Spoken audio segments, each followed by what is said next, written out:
eenyu gootni dur islaamummaaf seefii isaa baafatee hoomaa waraana kaafiraa qaxxaamuree seefii isaatiin rasuula sallallahu alaihi wasallam tiise. eenyu gootni kumatti tilmaamamee irra caalaa gootaa ta'uun kan Umar ibnu Khattaab akka nama kumaatti madaaluun lolatti isa erge.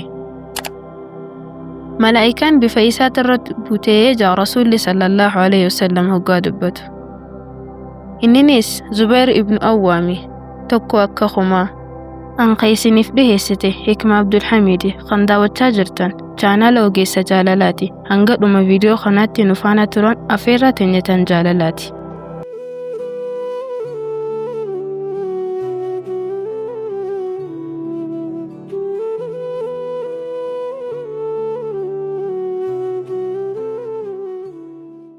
osoo lubbuun jiruu warra jannataa tahuu isaa ergamaan Rabbii sallallahu alaihi wasallam isaaf ragaa bahe. eega rasuulli sallallahu alaihi wasallam du'anii booda dhimma islaamaatiif koree marii namoota 6 keessaa inni tokko. Zubayr ibnu Awwaam ilma adaadaa rasuulaati kan umrii ijoollummaa isaatiin islaamummaa qeebale. Zubayr rasuula sallallahu alaihi wasallam hanga onneen isaa dhahattutti jabeessee jaalata. duula yookaanuu lola rasuulli sallallahu alaihi wasallam lole hunda keessatti dadhabe yookaanuu na dhukkube osoo hin jeenitti humna isaa hundaan osoo hin qusatin lolaa ture. guyyaa duula Uhud dubbiin sobaatan rasuulli sallallahu alaihi wasallam ajjeefame jettu faffacaate. Zubayris dubbii kana dhagahee hanga rasuulli waan tahe barutti qaamni isaa akkaan sardama. gamanaa gamas fiigee rasuula sallallahu alaihi wasallam barbaada.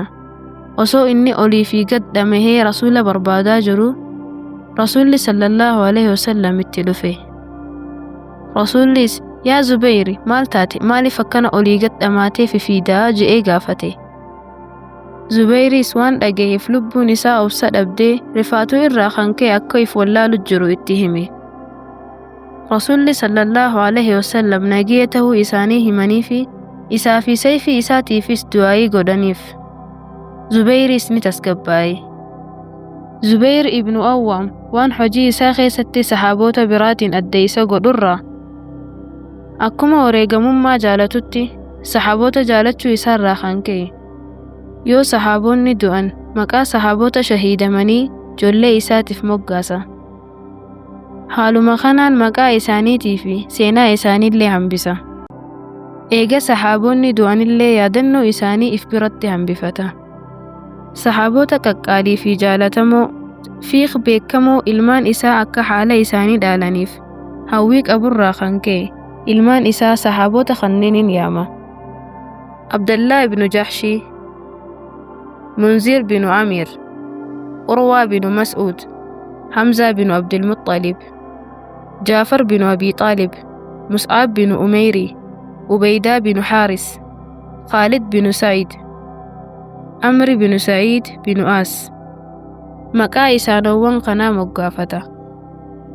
guyyaa lola Badrii ummanni islaamaa hanqina diinagdee qabaachuu turan nama 2 malee.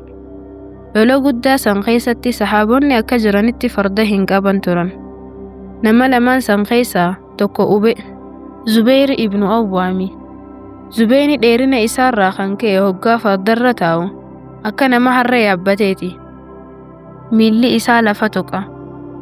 eegalolli eegalame Rabbiin ummata muslimaatiif tumsuuf malaa'ikoota dachii lola Badrii irratti gabbuuse. malaa'ikoota san keessaa bifa Zubayr binu Awwaamin kan bu'e malaa'ikaa Jibriili. duula kana keessatti Zubayri gootota mushrikaa warroottan beekamoo fi kabajamoo 2 lubbuu isaanii dabarse. keessaafuu abbeeraa isaa kan yeroo inni islaamummaa qabatu dararaa ture Noofil binu Kuwaylid kan ja'amu ajjeesuun mushriktootatti sodaa uume. Zubayr ibnu Awwaam goota onneen isaa akka hojjaa isaatti dheerinni itti qixxaatu hin jirredha. goota dirree lolaa keessatti akka gaaddisa mukaatti musliimoota haara baafachiisuudha. inni goota dirree lolaa keessatti arjoomaa humnaati. goota akka roobaatti waan qabu hunda namaan gahuudha. Zubayr ibnu Awwaam hiyyeessa onneen isaa imaanaan dureessaati. Rabbiin goota akkanaa jidduu sahaabotaatti uume. sababa irra isaatiin namoota mushrikaa hedduu lafarraa balleesse. Isaas Rabbiin ballama isaaf qabe kan du'a bira hin darbine. Guyyaan isaa gahee lola saffinaa yookaanu lola duula kormaa gaalaa ja'amuun lubbuun isaa addunyaa tanarraa godaante. Daawwattoota keenya kabajamoo fi jaalatamoo, viidiyoon teenya ta'arraa tana fakkaatti. Akka isinitti toluu fi akka irraa barattan abdii qabna. Yoo isinitti tole like share godhaa. Yoo chaanala kanaaf haaraa taatan subscribe godhaa. Akka viidiyoon haaraan akkuma gadhiiftan isin dhaqqabuuf. Hanga viidiyoo biraatiin walitti deebinutti rahmata Rabbii keessanaaf jiraadhaa. Assalaamu alaykum wa rahmatullaahi wa barakaatuh.